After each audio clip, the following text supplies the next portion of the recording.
This broadcast is inappropriate for all ages, right here on #WeAreMovieClub. It's time for Bad Movie Club. Salutations, I am Cameron. Today we're here to talk about movies so bad that they manifest the wretchedness and come... I fucked it all up. It's fine. That's what we're all about here. It was about realism and the horribleness of production, presentation, etc. Not that it's everyone's fault involved in the movie or production. It's just me here, so it's all my fault. That's fine. I am conversation ready, and we're going to talk about Maximum Ride today. This is a movie. It exists. All the energy that I started this podcast, I really got to stop trying to start this one with any type of energy. I just need to come in just... because that's typically what these amount to. I was hoping to go for a movie that had a little bit more quality to it visually so that we could see it. It wouldn't be a problem.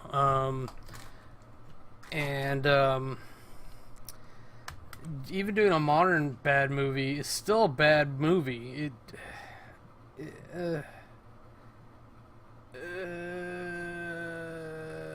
It just is not the best thing that could possibly be, or the best thing that we could get out of a movie. Oh hell, we'll kick it off like this. If you're familiar with the X-Men from Marvel Comics, or the Fox universe, the Fox Marvel universe, the FMU, this is basically that storyline with kids that look like angels. That's really what I got out of this, is that they have some kind of experimentation thing going on. They gave these kids powers or whatever. And I don't know why my phone's blowing up. And then they're hunting them down because they're different, because they're not humans. They're not normal. They don't deserve to be people.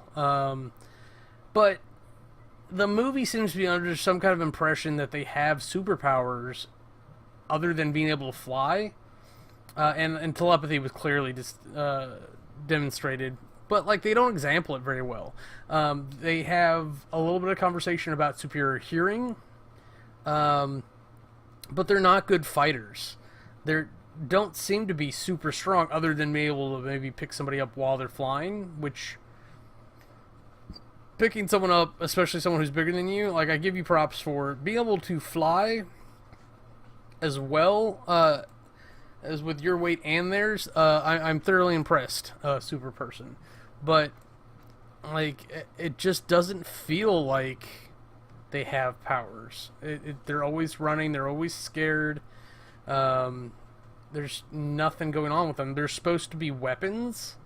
Weapons against what? And then... Oh my god, and she gets... Max, the lead character, gets herself shot. I swear that was a gut shot, too. She like, clutches her gut and then falls over, and they put it in her shoulder later. And maybe it's not what happened in the scene, but that's how I remember it. And I remember discussing that with somebody in the Rabbit Cast. It's like, what the fuck? And I mentioned that, like, every Sunday at 7 p.m. Eastern, we go and we watch stuff together on Rabbit Cast, so... Come and join us, talk about it. It's good to have some kind of discussion while the movie's going on. It helps keep me focused, especially when it is a bad movie. Especially if I've actually seen it before. And that's kind of what I've been going through, is I've been trying to proof some of these, because I don't want to just assume it's a bad movie. I want to know it's a bad movie. But I've gotta figure out a better way to do it, because I finally have like a list of some quality horror stuff. I've just got to figure out which ones are good and which ones are bad. And I'm pretty sure, and I've seen it before, Wolfcop is a bad movie, so we're going to do that next week. I'll try to mention that again later. So that one I'm good on. But let's see, how do we open this? So, and the other part of this is the way this is all written, like, and I don't care what you say about Twilight, or 50 Shades Grey or Harry Potter. There's fan fiction out there, and a lot of it is slash fic, which if you don't know is basically fan story porn. This is somebody's. They were like, oh yes, this is what I really like. Angel people. They've got a feather fetish that they're not willing to take the full 9. They still want them to be hot people with wings. And that's where this comes from, I swear to God, because there's no other reason for it. And there's actually one scene in particular that kind of proves it to my reasoning anyways. I'm sorry, I'm having some difficulties here. I'm going to adjust the camera. So we open on a girl in a cage. Now, I say cage, but this one's actually a padded room. Not much better. Oh, no, yeah, sorry, at the beginning it is an empty cage, because Jeb's actually pulling them all out of the cages and rescuing them, and then he drives off and leaves his fucking son behind. Why wasn't his son riding shotgun from the very beginning? Now, granted, his son could have been, because his son's an asshole, could have been the one that blew the whistle, and maybe that's why they had problems, but I don't know what to do about that. That's fucked up. So he leaves the kids behind. So I think, I don't know if she has a crazy dream or that was the crazy dream or what, but like I did put a note there. She gets up and goes to the bathroom and finds like a boy in there, and then like she's surprised. I thought we were like immediately gonna have a conflict, and disappointed because it's just like, just clean up after yourself.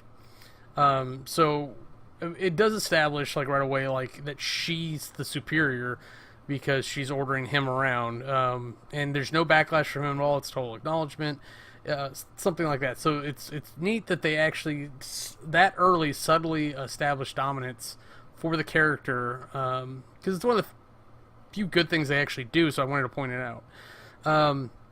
But it turns out like it's some kind of like halfway house, like the Xavier Mansion, for these experiment kids trying to learn how to be. And then apparently, I guess they've been there long enough to do a bunch of research and figure out what normal would be like, because as far as they know, they grew up in a lab. They were experiments that were created, and they grew up in the lab, and they've never known a normal life.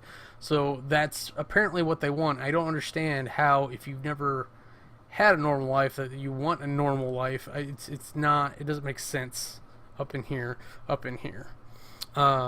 So, but like I do get the idea of like they sit around and read stories, watch movies or whatever for long enough, and like they'll get some ideas in their head that like, oh, I want to go there and do this. But when they got to that point, they should be weirded out by everything. They should be like, oh, this is amazing. You saw how Ariel was when she got legs. She didn't know what a fucking fork was. That's what we should be getting out of this movie, and we're lacking thingamajigs. And what's it called?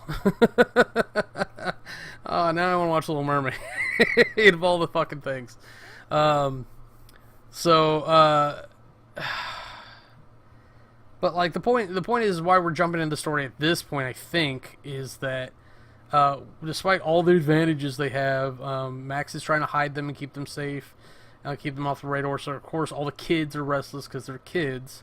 Their patriarchal hero, Jeb, has been missing. Blind guy thinks they've got about 6 months worth of food. I don't know why he was the one that got to count them, or figure that out for rations, but it is what it is. We did discuss in the Rabbit Cast that like he must have superior hearing, so you should be able to look with his ears, kind of like echolocation type of thing. Angel, however, is like the local like telepath. I think Max has telepathic abilities as well, but Angel is a little girl who apparently doesn't talk much, but she can push and read thoughts. So I don't know why she would sense something and then go out to the woods in the first place, let alone have these guys sneak up on her when she's a telepath and she can tell they're there, let alone not know that they were bad guys, let alone not know what they were going to do before they actually did it, and be able to get away and get back and get Max. It's a shit show of a premise for this whole kickoff, because this whole thing is about Angel being kidnapped, finding her and getting her back and getting to safety. She's the damsel, and it is a lady chasing a lazy lady, but it's still a damsel. Um, it's a trope for a reason. We've done it. It doesn't have to be a lady as a damsel. In this case, it is. Um, let's see. We get introduced to the idea of erasers, which makes me think that this is actually like a Twilight fan fiction. It's like, instead of vampires, what if we had angels? Or like they were trying to figure out what the opposite of vampires were. Like, so like maybe they came up with angels and they went that direction. Oh my god. Okay, sorry, I'm just trying to find a place to put my foot without pulling out a wire. I'm having comfort issues. I apologize. So they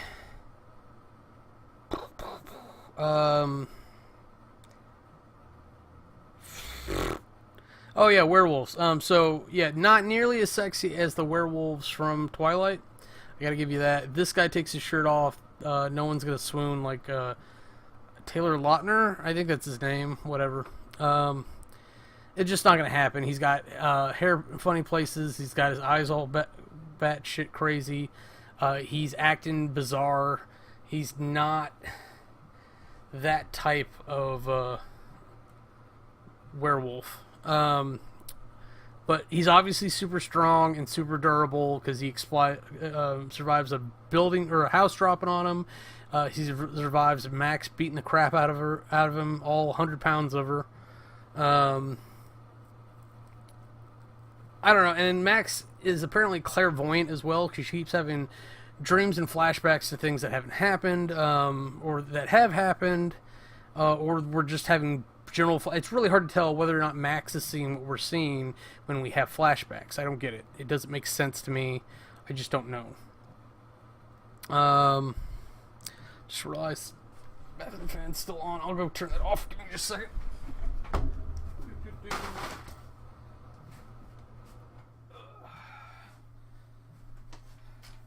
Sorry, I always have a little bit of audio level problems there, but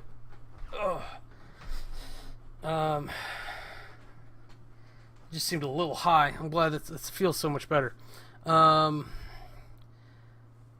God, what can I say about this movie? Just be done with it. The so, long story short, in the beginning of it, Angel gets kidnapped by the erasers, the werewolf people. And by the way, Ari is the only one who's a werewolf eraser. Everyone else is just dude in black camos. So I call weirdness on that. But Max and the second in command guy decide that they're going to go after her. I don't know why, but they have some of the worst flying animation in this movie. It's ridiculously bad. Chicken Warriors came to mind several times throughout the movie. It's almost like a couple scenes where it looks like they were drawn. They were illustrated or animated by cell animation. It's pretty bad, and they try to keep it quick to try to get like a big scene with like a swoop or something. But they don't always do it, and there's a couple spots where it just, like, it really irked me. It's like, oh man, what is going on? It takes you out of the movie, it takes you out of the moment, if you notice it. Hopefully you don't, though you probably will after this. So the one scene in the whole movie, which is actually my point and purpose of this, is just like a big fetish flick, is like she saves this girl from a dude, and then she gets shot, like I mentioned. She takes a bullet to the gut that ends up in her shoulder. Of course, she's going to heal fast because why wouldn't she? But when she goes to, she gets a fresh shirt or whatever, because the lady who helps her out says, "Oh, that shirt's basically done, but luckily you're the same size as my daughter. Go grab one of her shirts." So they go to do that, and because of the wings, she needs to be able to spread her wings. She has to like tear it up. So she puts that on, but while she's doing that, she's contemplating everything the doctors told her about, like the scar tissues and the tracking beam, everything. So she sits on the bed, back to camera, with her shirt off, and then we get a cool scene of kind of how mechanically the wings come out, because there's the scars on their back, where you would imagine wings would connect, but the wings actually slide out of their skin, like it tears their skin open, like Wolverine, pretty much. Tears their skin open and actually like sits out. So you'd imagine That's a little useless, but it would be more useful for them to just have their wings out all the time. But that's conspicuous, so I guess that was their solution, was to maim them. But it's an oddly weird and sexy scene. I think it's because she's alone, and she thinks she's alone, and she's looking away, but we're watching her. So like it really is like almost like you have a spy cam in that room when she's playing with her wings and getting dressed. And look, she's good looking, but I probably could have even done without that scene. Um, and I'm not afraid to have obscenity, if you will, in movies, but it was a little awkward. Um, so like I said, the erasers, for whatever reason, even after they have Angel, which was their goal, Ari comes. That's what, because he's hell bent on Max. Goes back to the house for Max. Ends up beating up the other three kids who are still there. They drop a house on him because the little genius boy likes to play with bombs, which is actually a cool move. And it proves the blind guy can fly. I don't think I ever see Nudge or Gassy or whatever his name is fly. But the blind guy can, so they all should have flown to go catch up with the other two, but they end up walking or running or whatever.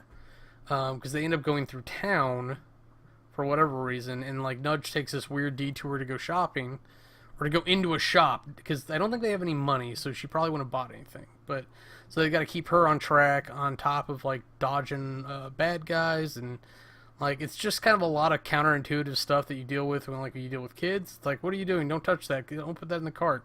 That whole thing. Like, if you have kids, you would relate to this part of the movie so far, honestly. And if you are a kid, maybe you're relating to it, be like, yeah, that's what I would do. But yeah, it's a lot of counterintuitive stuff. It slows down the movie. It doesn't drive plot forward. It develops the character in a slightly and superficial way. It's just blah.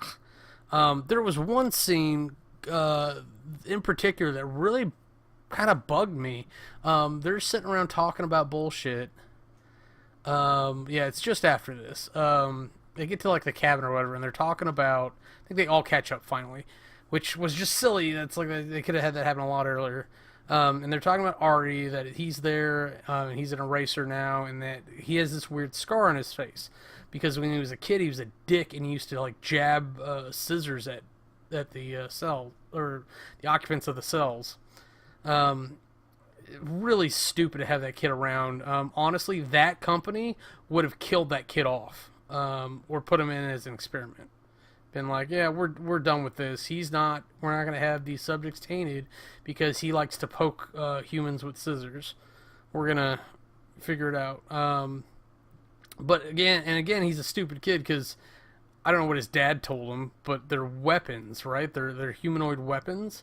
So he goes and decides to try to hurt one of them. Yeah, okay, sure, whatever, idiot. But like, apparently, like, he was fucking with her, and then she managed to grab his wrist and pull him in, and then use the scissors on him. Which, yay! So they're able to recognize him. And again, doesn't really further the plot any. It like gives us a little bit of backstory. It's kind of cool. Could have done that much earlier, much simpler. Getting to the scene that bugged me. Oh no, that was it. Because they tell that story, and then they immediately show it.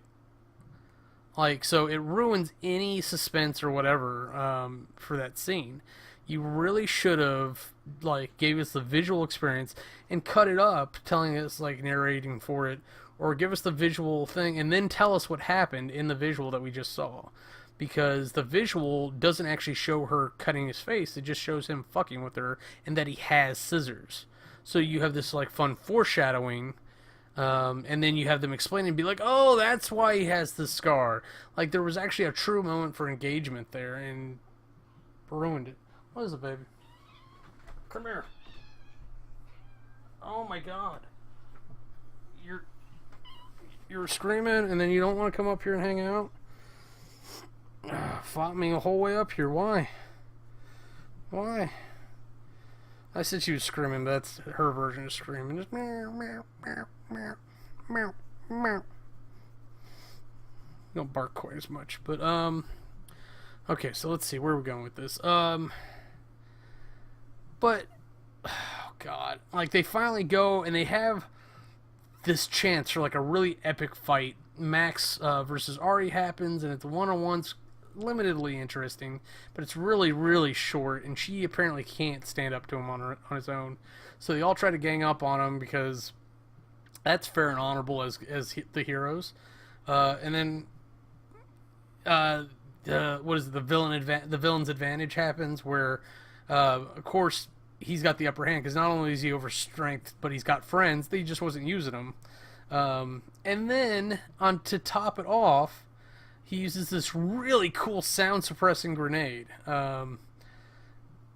It's just kind of weird because he's just like, yeah, let's just put these in, and then like they're still yelling at him and everything, and he's just like, peep. He's like, oh, I can't hear you. So that gets them all in cages. They're all together. They finally found Angel, who at this point had like a freaking biopsy done. I don't know if you understand what a biopsy is, but that means they removed part of her brain. I can't entirely say that. Oh God, that like she had a lobotomy. Like that's not what I'm saying. But the how do I say it? But like they had to remove a functioning part of the brain in order to test it for whatever they're testing it for. So that's what that is. So they have no remorse for operating on children or for damaging their weapons or anything. They don't see these people as anything. So, and then of course they find Jeb. He's actually back at the facility. I think they made him they gave him an ultimatum. They were like, either you're going to work and do this, or we're going to find him and kill him. And I think he thinks that he's doing the right thing by trying to protect them the best he can by working for the company again and trying to ensure the quality of life they have. Because like I think he just did the odds, and he's like, no matter what, the company's going to come, the company's going to take him, the company's going to do stuff to him. If he can be there and be in charge of it, then he can mitigate the results. It is what it is. What it is. Bootstrap Bill in Dead Man's Chest actually comes to mind when he goes to whip his own son. Yeah, the rest of this is pretty short for notes wise. So Ari's an idiot. Max ends up stealing his key card, using it to distract him, or ends up distracting him, getting out of the cage, hands the key card off. They all get out. They all run off. She runs away to draw attention other than on the other kids. They all get cornered. The power gets killed somehow, and then they escape in the darkness. And there's a couple epic moments of telling each other off, but ultimately they get out with no real event. The big thing being that Max has like a seizure, and she sees like documents and things that supposedly Nudge revealed that Max had known about, but I guess they were Jeb's files, all centered around New York for whatever reason. I don't know how you get a picture of New York without being there or knowing that it was New York. So that type of nonsense is amazing. I don't know. But obviously they set it up for a sequel. This is from a series of books. That's the first in a line of books. Given Harry Potter and Twilight and 50 Shades of Grey and these other shitty series that have series, I gotta hope that this goes the way of Beautiful Creatures and Lemony Snicket's. Well, maybe not Lemony Snicket's because they have a series now. But like they didn't want to make any more of those movies. I guess they just didn't do well enough. Plus they weren't doing one movie per book. They were doing like one movie per like 3 books. And I think that was confusing to sell on the business side of things.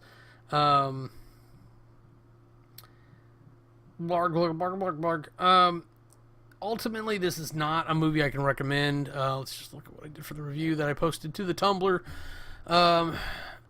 honestly, the best thing this movie does is look, and that's even with the shitty chicken wings.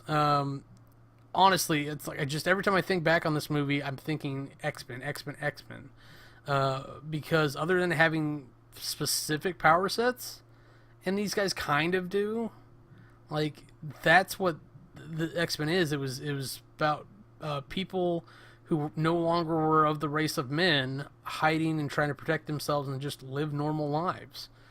So I really think this is very derivative when it comes down to it. The fact that they're angels is cool, but that they don't want to be, and that it doesn't ultimately make that much of a difference in how they live their lives, doesn't tend to lean towards anything for me. Like in particular, like I've got a game world that I'm working on that has a race of angel type people, but they live in their own society. They live their own way. The wings are part of the like how they get around. It's they've got bird bone type things going on. There's several different things that distinguish it from like the rest of the populace on the planet. That they have superpowers was enough to distinguish them. They didn't need the wings and the superpowers especially when they don't really display the superpowers that often, and they're just not utilized well story wise or mechanically or anything. I really wish this had been better. It feels like it had a lot of potential, and I'm wondering if the books are actually pretty good, but not enough to necessarily go and get a hold of them and check them out. It's just how I feel about this. And ultimately, I'm sad it's not worse. Like when you have a really bad movie, like with the slashing, I think I did almost like 40 minutes on that, just talking about like what it was talking about, like the message it was trying to convey, even though it was super pretentious and everything. Like there's no message here. Again, X-Men. It's all about like the value of human life and what it is to be human, and or what it is to be a person rather. I think that's a big distinction we do miss out on, is the difference between a human and a person.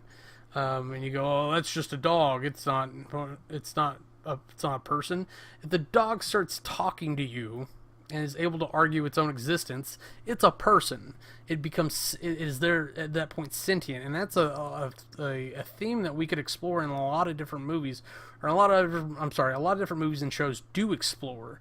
Battlestar Galactica is probably like one of the more famous ones.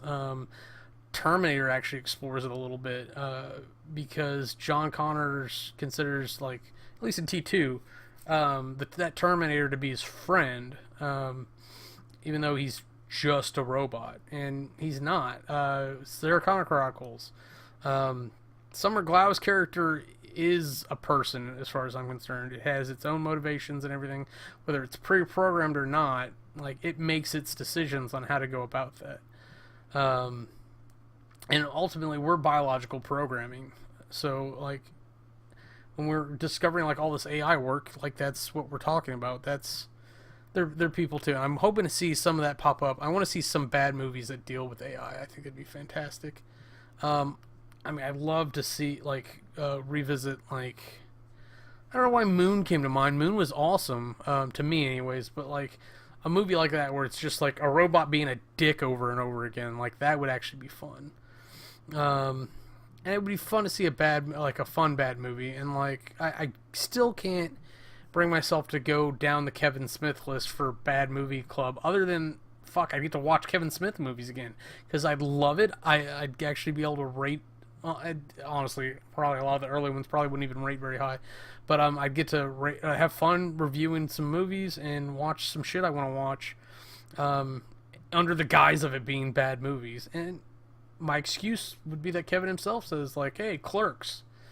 Though it's weird how he bounces back and forth. He's like, I'm the guy who made Clerks. And he'd be like, well, it's not like the movie's Clerks, but it's pretty bad, isn't it? Of course, yoga hosers. So I'll have to...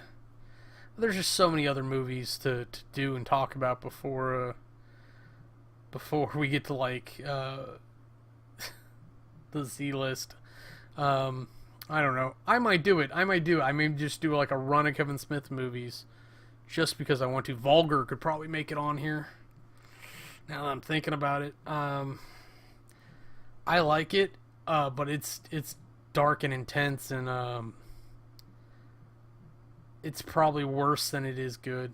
Maybe that's something to think about. But next week is going to be Wolfcop. Go ahead and join us on Rabbit slash Camerai, and that's where we're going to be doing that until further notice. You can join any of the We Are Movie Club groups. Right now there's only three and a half. Bad Movie Club, Scary Movie Squad, and We Are Movie Club. You can join Movie Source Mondays with Birdie, or the Birdie Source. She is commandant of the Weirdlings Movie Club. I do a little podcast based on what they do, when they do it. But she's ultimately in charge of content and doing the actual casting. And Rabbit did not like me enough last night to let me partake, so I had to catch up today. I think that's all I got for this. Till you see me next time, this has been Camerai, me talking about Maximum Ride, right here on hashtag Movie Club. Hashtag We Are Movie Club with Bad Movie Club. If you see anything else we're up to, go ahead and click the annotations and they'll take you to other channels. Thanks for watching.